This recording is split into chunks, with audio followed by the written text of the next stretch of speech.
Ibrahim Yacouba, je suis le ministre des Affaires étrangères du Niger. Moi, je voudrais saluer cette réunion parce qu'elle traite d'une problématique importante pour les pays africains pris individuellement et pour l'Afrique en général.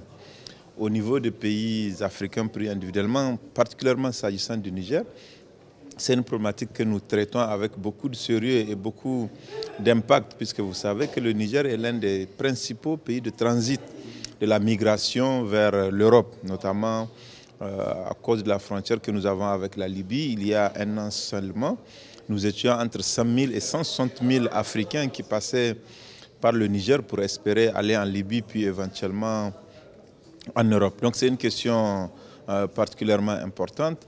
Ensuite, nous, du point de vue du pays d'origine, nous avons une immigration, mais qui est essentiellement fixée sur l'Afrique de l'Ouest, dans les pays voisins, et souvent l'Afrique du Nord, des pays comme l'Algérie et la Libye, où nous avons des Nigériens qui vont pour travailler dans des circonstances saisonnières. S'agissant de cette question de la migration, j'avais dit que c'est une problématique importante pour le Niger et pour l'Afrique, parce que pour deux raisons essentiellement. La première raison, c'est cette responsabilité morale que les États ont de faire en sorte que personne ne puisse mourir parce qu'il poursuit un objectif. Or, que ce soit dans le désert du Sahara nigérien ou d'autres pays, ou sur la mer, beaucoup d'Africains, en tout cas trop d'Africains, sont morts en espérant trouver un espoir quelque part en Europe.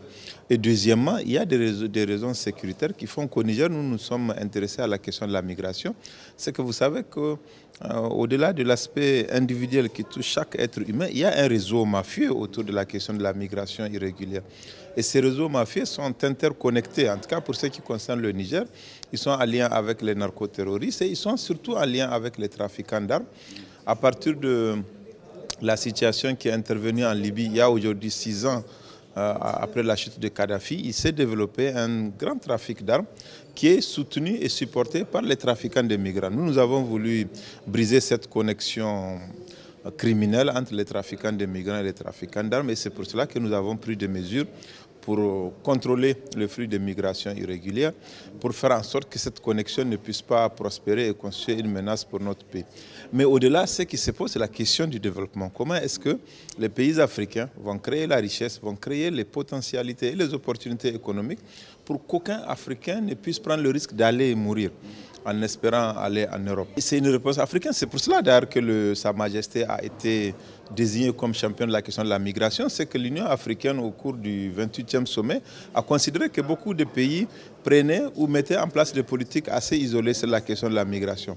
S'agissant d'un problème qui concerne tous les Africains et tous les pays africains, l'Union africaine a considéré qu'il était nécessaire que nous développions une politique africaine qui sera la réponse à la situation de la migration. Donc, c'est pour cela que j'avais considéré cette réunion comme étant importante, parce que l'ensemble des pays africains vont mettre en place un agenda, un cadre, et en tout cas mettre en place quelques règles qui vont permettre d'encadrer la question de la migration. Parce qu'il n'est pas question d'arrêter la migration, c'est lié à la nature des hommes.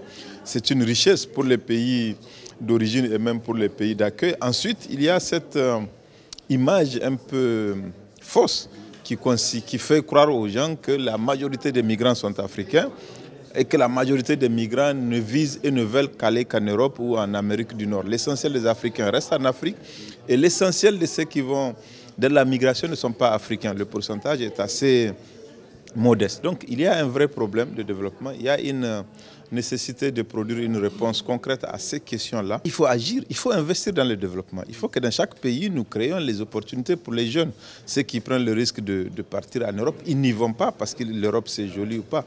Non, ils y vont parce qu'ils veulent des opportunités. Il faut qu'on les aide à créer leur propre entreprise. Il faut qu'on les aide à avoir des emplois. Il faut qu'on fasse en sorte que la terre puisse nourrir l'homme, etc., etc. C'est investir, mettre de l'argent, mettre des moyens pour que chacun puisse avoir un emploi et participer à la création de la richesse. Mais si nous n'investissons pas de l'argent, beaucoup d'argent dans le développement, dans l'élimination des causes de la pauvreté, et bien entendu, il y aura toujours des migrations, même les plus dangereuses pour les citoyens.